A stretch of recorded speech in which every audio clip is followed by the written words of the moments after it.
if I remember correctly, what you guys did was you took the cars and you kind of banged them together a little bit on the little hoop bumpers. Is that correct? Yes. And we have some results. Okay, we have some results. Let's look over here at this whiteboard here. Tell us what's on your whiteboard, and then tell us what kind of conclusion you guys want to draw.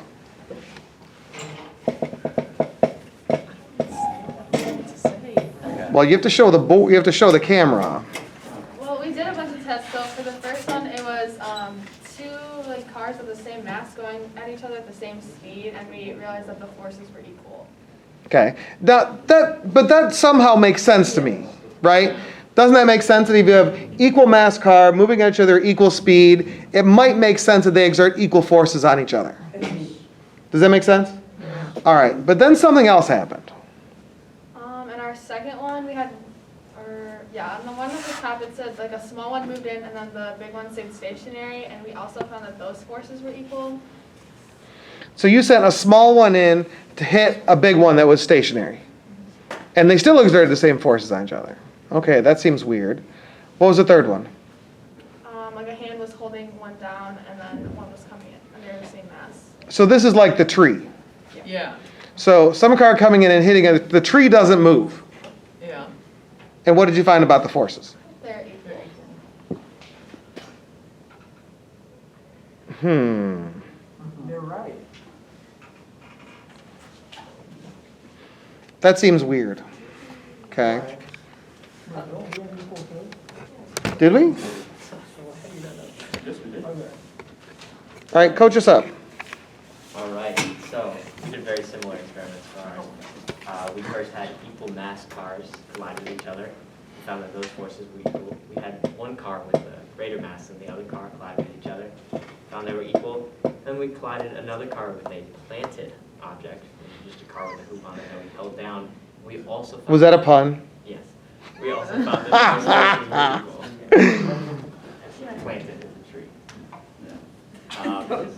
And then, so want to explain that? And then, so we kind of, we figured out that it's because force equals mass times acceleration, and the acceleration would be different depending on the heavier mass one and the lower mass one, because the larger the mass is, the larger the denominator becomes, therefore making the acceleration less for the heavier one.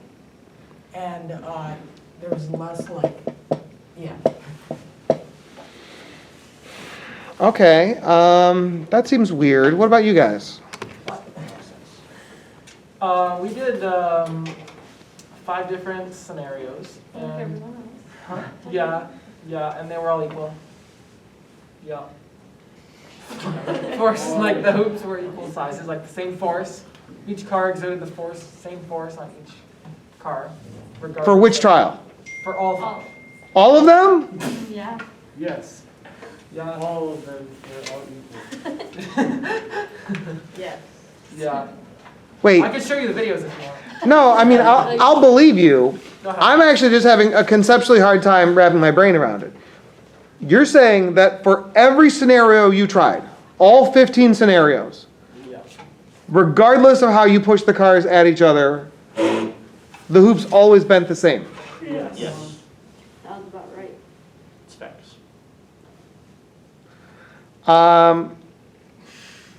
Is that, okay, so that seems weird.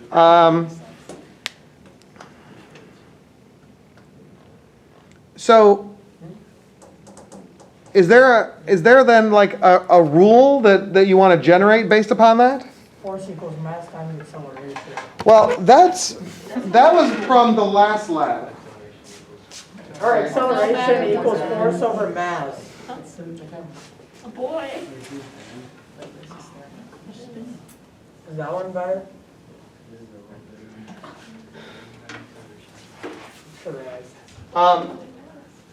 What do we want to say here? Acceleration equals force over mass. Well, but that's the same. So, In a different context, though. I don't know about that one. Yeah, the heavier one that's fun ball. So this was the law. This was the law that you guys generated in the last lab, right? That if you wanted to calculate the acceleration of an object, right, you need to know the unbalanced force and the acceleration. Do you remember doing this lab? Yes. Okay. But what about the forces of two objects interacting? What are you trying to tell me here? Okay. Talk to your neighbors. What's the rule? What's the law that we're able to generalize from this? Okay. Can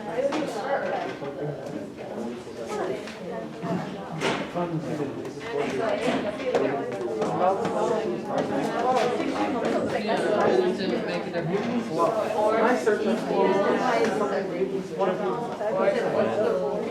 The object in motion remains the same. So that is like right there. All right. Is there a rule?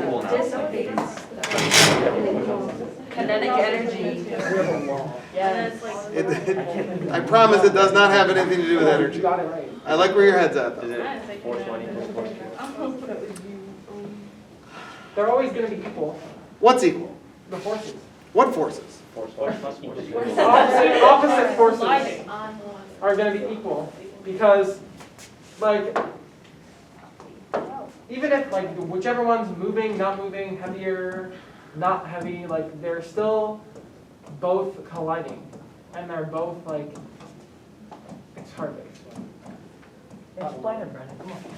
They're both going to exert the same force because they're like. I don't know. Just that's equal. That's it. That's all I. Explain what? I can't really explain it. No, I like what you said. They exert equal forces. So I rephrased it, but basically what I hear Brendan saying is, and this is what these boys over here said also, that when two objects interact, they exert equal forces on each other. Yes. Does the mass matter? Not for Does the speed matter? Not for this. Was this always true? Did anybody find a situation in which this wasn't true? No. I don't think so either. Is that weird? No. A little weird. Oh, What's that, Lauren? I said yeah, a little weird. I think it's super weird. I mean, if we go back to the original construct, okay, if we go back to the original construct that has the truck, going to smash into the little car over here, okay? Our thought was that the truck should exert more force on the car than the car exerts back on the truck. That's what you told me, right? That's what you thought? But what ended up happening when you guys did the lab? Equal. They exerted equal forces on each other, true? Yeah.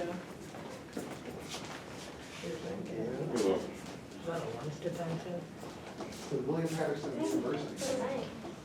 They want you. No, what do you mean? Where's my Harvard letter? You're like, no they don't. Where's my Harvard letter?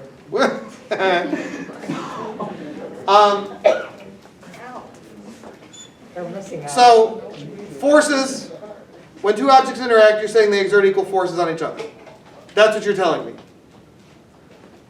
Yes, no, or maybe. Yeah. Okay, that's fine. All right. Then my overall problem with that is this. Okay. So if you put a tree instead of a car. Well, it would be the same. No. Come on, Brendan. My overall problem is this. After the collision, do the objects move the same? No. They do not, right? So mass and acceleration affects that. So why don't you check with your neighbors real quick and see if the forces are the same, why are the resulting motions different? Okay? Check your neighbor now. Okay? If the forces are the same, why are the resulting motions different? Mass and acceleration, but somehow. Oh, we don't even need the transfer of energy. acceleration is what has to do, right? And force and mass is what creates acceleration, because force may be equal, and mass is different. That's why they move differently. If I have your. This one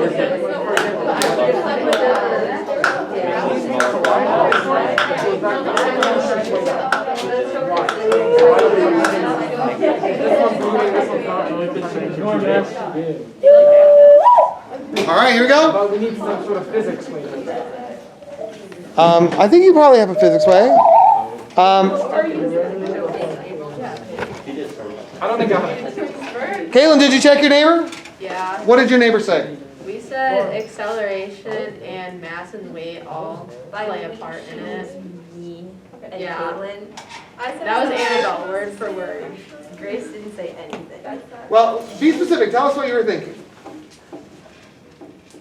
As far as I go. Yeah. Okay. Like, well, if it's like a heavier object, there's more like, I don't know how to word it. Okay, that's fine. Does someone want to pick up what she's laying down here? Lexi? I think she does.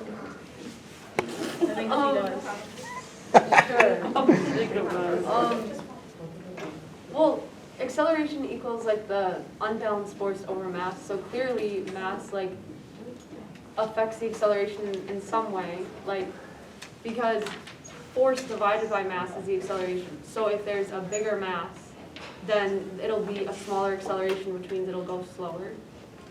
And then if there's a smaller mass, then it'll go faster. Okay, did you guys hear what Lexi had to say? Okay, does that make some sense? All right. You guys are talking over here. Lizzie, you guys are having a conversation. What did you guys say? We basically just said, like, if it has more mass, then it needs more acceleration to go faster.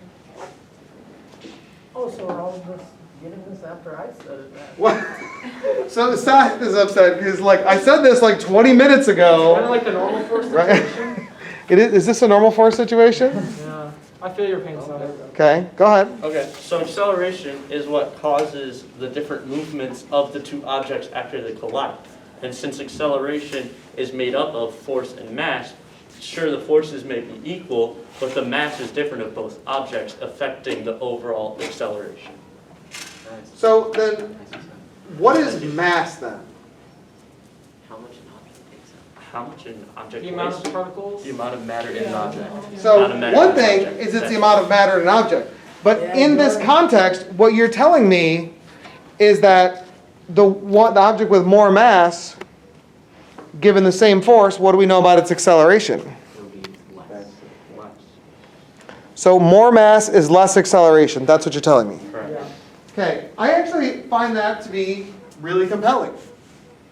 You saw that both in this lab and in this exploration. The object with more mass was harder to get to move. Correct. Is that true? Mm-hmm. Okay, so then what is mass? Resistance of movement.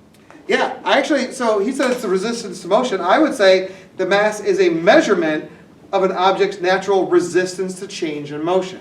Okay, so if you don't have this down in your notebook, I would write this down. Okay, the natural tendency of any object is to resist change in its motion. Oh. That makes sense. That's why it takes longer for something to stop. It takes longer to what? Longer for a truck to stop than a car. Yeah. Yes. Are you talking about me? Don't gossip.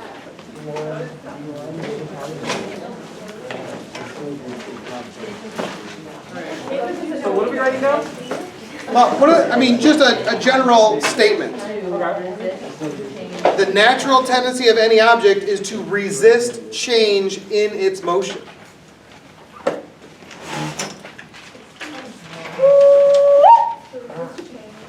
How do you do that?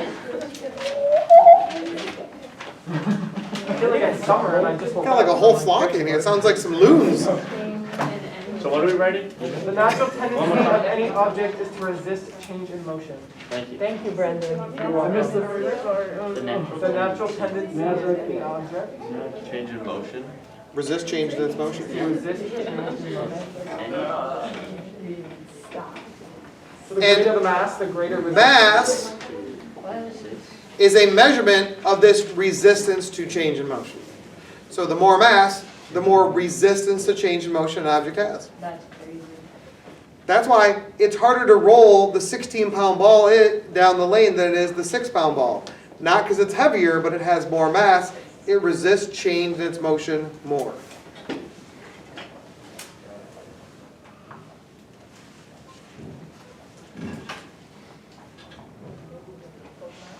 Are we launching the Astros on Friday?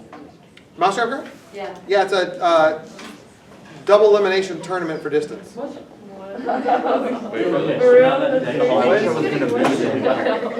but do you still like, get 100 if you like work?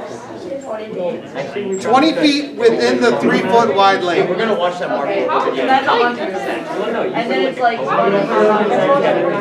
Anything other than that is just gravy. It's 20. I think it's Isn't it?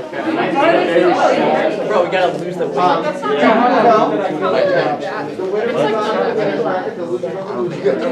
it's like Yeah, we can. Okay.